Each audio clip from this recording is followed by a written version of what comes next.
সম্মানিত ভিউয়ার্স, আসসালামু আলাইকুম। ভিউয়ার্স, এই মুহূর্তে যে গাছটি দেখতেছেন এটি হলো সেই আমেরিকান গুয়াতিমালা গাছ, যে গাছটি বর্তমানে সারা বাংলাদেশে ব্যাপক আলোড়ন সৃষ্টি করেছে।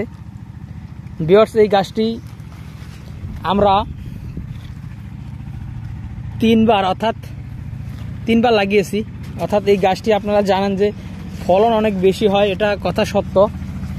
কিন্তু ভিউয়ার্স, এই গাছের কাটিংগুলো দেখেন, আমাদের এই জারগুলো কেমন মোটা হয়েছে, প্রচুর মোটা হয়। একটি চারা হয়েছে তার থেকে কিন্তু এই একটি জার থেকে এই গাছগুলো কিন্তু হয়েছে।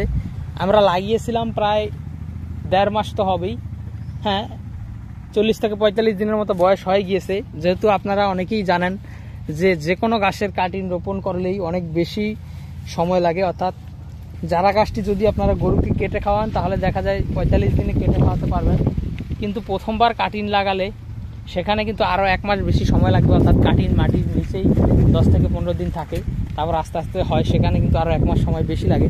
আর এই গুয়াতিমালা হাইব্রিড গাছটি যেহেতু প্রথম লাগিয়েছি, দেখেন 1.5 মাসে এতটুকু হয়েছে।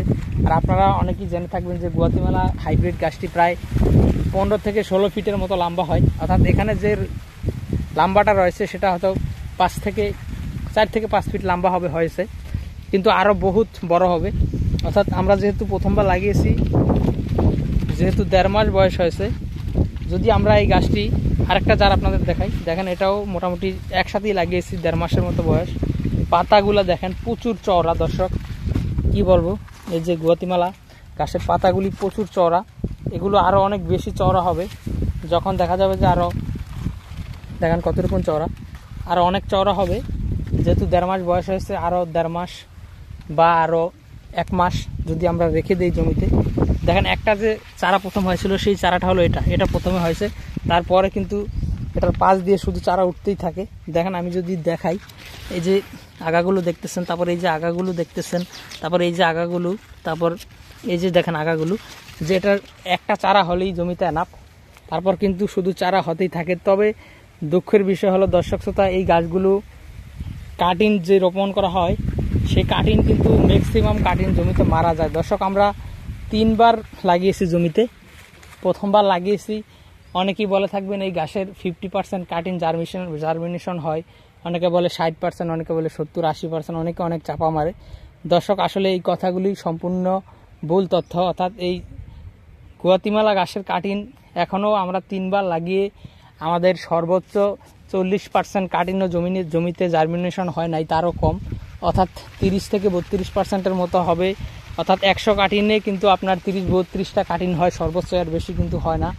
বাদ বাকি সব কাটিংই মারা যায় এবং পচে যায়। দর্শক, সেটা হতে পারে কাটিং অপরিপক্ক হওয়ার কারণে, কিংবা হতে পারে এই গাছই এমন, কিংবা অন্যান্য কোনো কারণও থাকতে পারে।